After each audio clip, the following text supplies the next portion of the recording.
ಅಪ್ಪು, ಆಮ ಸಂಕ್ರಾಂತಿನ ಯಾವತ್ತು ಮಾಡಬೇಕು? ಸಂಕ್ರಾಂತಿನ ಎಲ್ಲರೂ ಕನ್ಫ್ಯೂಸ್ ಮಾಡ್ಕೊಂಡ್ಬಿಟ್ಟಿದ್ದಾರೆ. 14ನೇ ತಾರೀಕು ಮಾಡೋದ ಅಥವಾ 15ನೇ ತಾರೀಕು ಮಾಡೋದ ಅಂತ ಸುಮಾರು ಜನ ಎಲ್ಲರೂ ಗೊಂದಲದಲ್ಲಿದ್ದಾರೆ.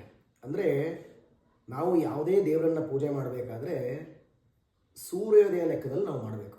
ಅಂದರೆ ಸಂಕ್ರಾಂತಿ ಈ ಸಲ ಸೂರ್ಯ ಧನುರಾಶಿಯಿಂದ ಮಕರ ರಾಶಿಗೆ ಪ್ರವೇಶ ಮಾಡೋದು ಯಾವತ್ತು ಅಂತಂದರೆ 14ನೇ ತಾರೀಕು ಮಧ್ಯಾಹ್ನ 3 ಗಂಟೆ ಮೇಲೆ. ಆದರೆ ಸೂರ್ಯ ಉದಯ ಆಗೋ ಸಮಯದಲ್ಲಿ ಸೂರ್ಯ ಪ್ರವೇಶ ಮಾಡಲ್ಲ. ಆದರೆ 15ನೇ ತಾರೀಕು ಬೆಳಿಗ್ಗೆ ನಾವು ಸಂಕ್ರಾಂತಿ ಹಬ್ಬವನ್ನು ಮಾಡಬೇಕು.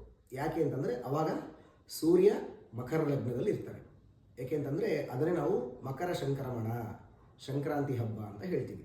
ಅಂದರೆ ಅವತ್ತು ದಿನ ಬೆಳಗ್ಗೆ ಎದ್ದು ಎಣ್ಣೆ ಸ್ನಾನವನ್ನು ಮಾಡಿ ದೇವರಿಗೆ ತುಪ್ಪ ದೀಪವನ್ನು ಹಚ್ಚಿ ವಿಶೇಷವಾಗಿ ಅವತ್ತೊಂದು ದಿನ ಎಳ್ಳು ಬೆಲ್ಲ ಇದನ್ನು ದೇವರಿಗೆ ನೈವೇದ್ಯವನ್ನು ಮಾಡಿ ಸಂಜೆ ಹೊತ್ತಲ್ಲಿ 12 ವರ್ಷ ಒಳಪಟ್ಟಂಥ ಯಾರ ಹೆಣ್ಣು ಮಕ್ಕಳುಗಳಿದ್ದರೆ ಮನೆಯಲ್ಲಿ ಅವರಿಗೆ ಉತ್ತರ ಅಭಿಮುಖವಾಗಿ ಅಥವಾ ಪೂರ್ವ ಅಭಿಮುಖವಾಗಿ ಕೂರಿಸಿ ಅವರಿಗೆ ಒಂದು ಮನೆ ಮೇಲೆ ಕೂರಿಸಿ ಒಂದು 5 ತಟ್ಟೆಗಳನ್ನು ತುಂಬಬೇಕು.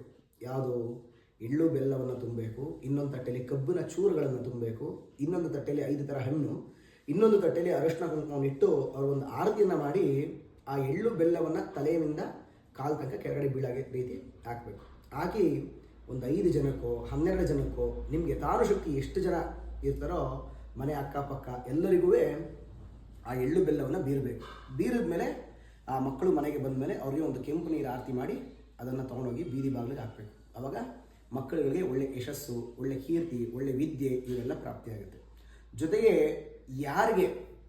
ಯಾರ ಮನೆಯಲ್ಲಿ ಹಸುಗಳಿರುತ್ತೋ ಅವತ್ತಿನ ದಿನ ಹಸುಗಳಿಗೆ ವಿಶೇಷ ಪೂಜೆಗಳನ್ನು ಮಾಡಿ ಸಂಜೆ ಹೊತ್ತಲ್ಲಿ ಒಂದು ಕಿಚ್ಚಾಯಿಸೋದು. ಅಂದರೆ ಯಾವುದೇ ರೀತಿ ಹಸುಗಳಿಗೆ ದೃಷ್ಟಿ ದೋಷಗಳು ಅಥವಾ ಚರ್ಮದ ರೋಗಗಳು ಇಂಥವೇನೇ ಇದ್ದರೂ ಅವೆಲ್ಲ ಪರಿಹಾರ ಆಗುತ್ತೆ. ಅದಕ್ಕೆ ಅಗ್ನಿಯನ್ನು ದಾಟಿಸಿ ಕರ್ಕೊಂಡು ಹೋಗೋದು, ಅದನ್ನು ಕಿಚ್ಚಾಯಿಸೋದು ಅಂತ ಹೇಳ್ತಾರೆ. ಅದನ್ನು ಮಾಡಬೇಕು. ಅದೇ ರೀತಿ ರೈತರುಗಳಿಗೆ ಇದು ವಿಶೇಷ ಹಬ್ಬ. ಏಕೆಂತಂದರೆ ನಾವು ಏನೇ ಒಂದು ಪೂಜೆಯನ್ನು ಮಾಡಬೇಕಾದ್ರೆ ಮೊದಲನೇದಾಗಿ ನಮ್ಮ ದೇಶವನ್ನು ಕಾಪಾಡುವಂಥ ಯೋಧರಿಗೆ ಮತ್ತು ನಮ್ಮ ರೈತರಿಗೆ ಫಸ್ಟ್ ಪ್ರಾರ್ಥನೆಯನ್ನು ಮಾಡಬೇಕು.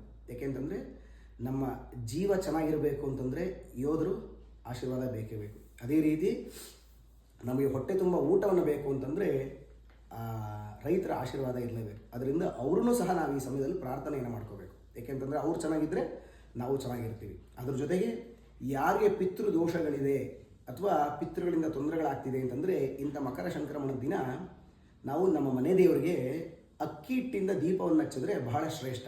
ಅಂದರೆ ಅಕ್ಕಿ ಹಿಟ್ಟನ್ನು ಕಲಸಿ ನೀರಲ್ಲಿ ಹಾಕಿ ಕಲಸಿ ಅದ್ರ ಒಳಗಡೆಗೆ ಸ್ವಲ್ಪ ತುಪ್ಪವನ್ನು ಹಾಕಿ ತುಪ್ಪದ ದೀಪ ರೀತಿ ಮಾಡಿಕೊಂಡು ಅದನ್ನು ದೇವರಿಗೆ ಆರತಿ